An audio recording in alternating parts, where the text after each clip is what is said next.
साधकों का कुछ प्रश्न है कि अनुभव कब तक आते हैं और अनुभव के उपरांत क्या मिलता है।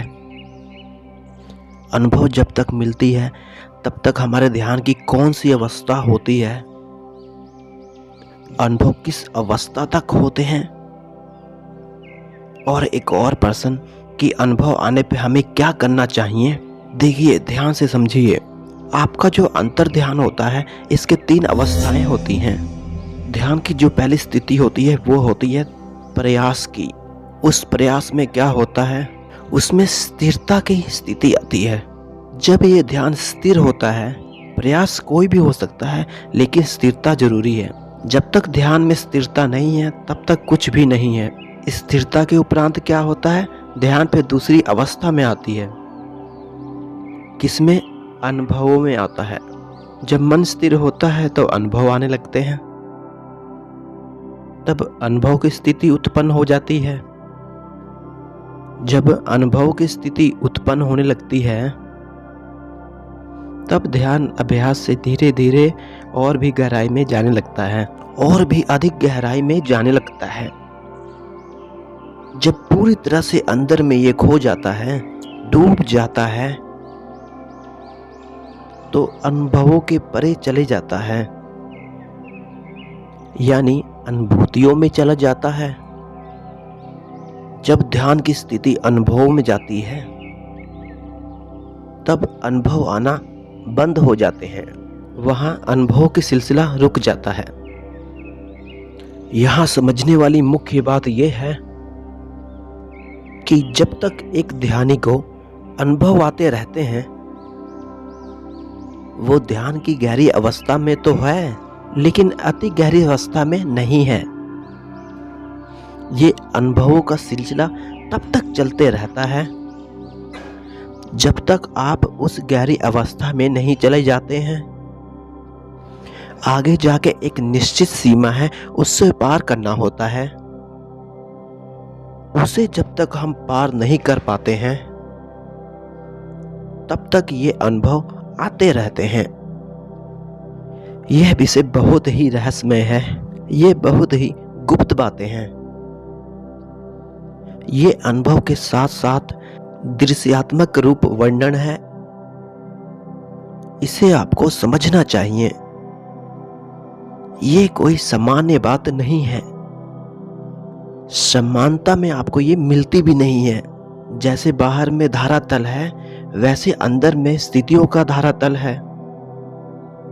स्थितियों के धारातल पे जब आप धीरे धीरे आगे बढ़ते हो तो अलग अलग स्थितियों को अनुभव करते हो।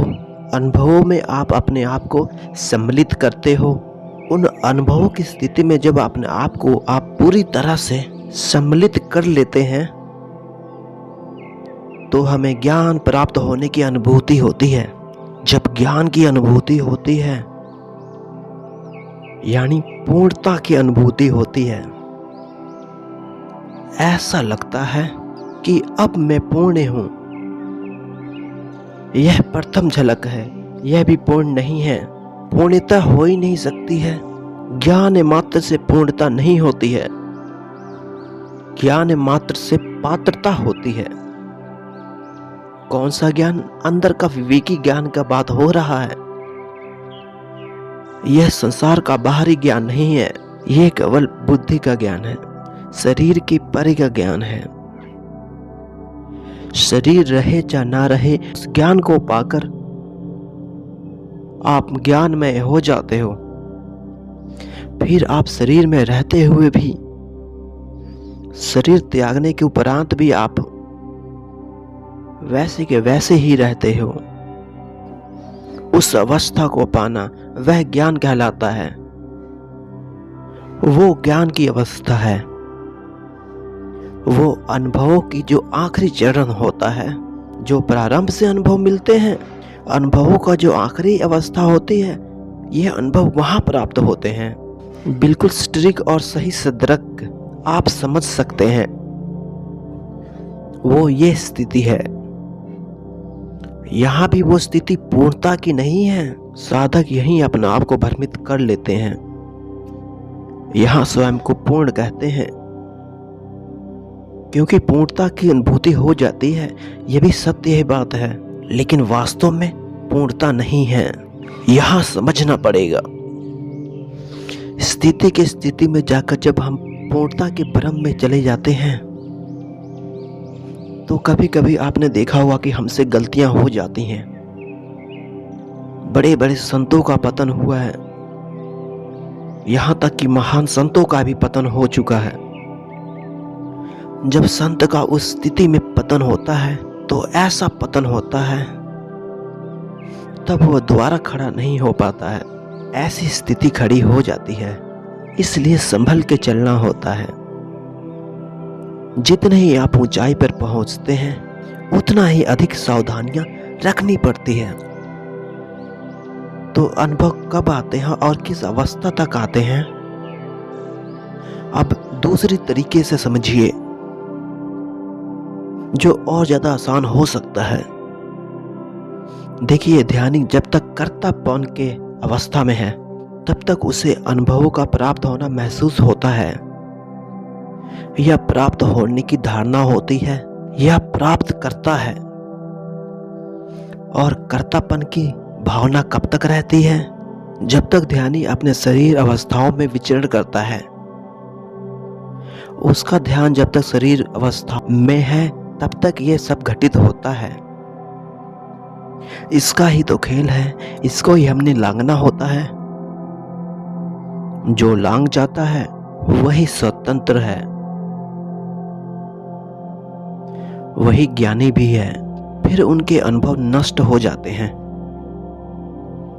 नष्ट से तात्पर्य यह है कि आना बंद हो जाते हैं, उसे अनुभव नहीं मिलते हैं। एक प्रारंभिक अवस्था होती है, भ्रम उत्पन्न हो या ना हो इसलिए बता देते हैं।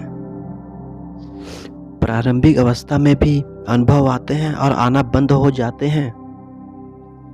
ये भी अंतर की एक रहस्यमयी प्रक्रिया है, इसे खुल के नहीं बताया जा सकता। अक्सर साधकों के साथ यह होता है कि जब वो प्रारंभ में ध्यान करने लगते हैं तो धीरे धीरे उन्हें अनुभव प्राप्त होना शुरू हो जाता है।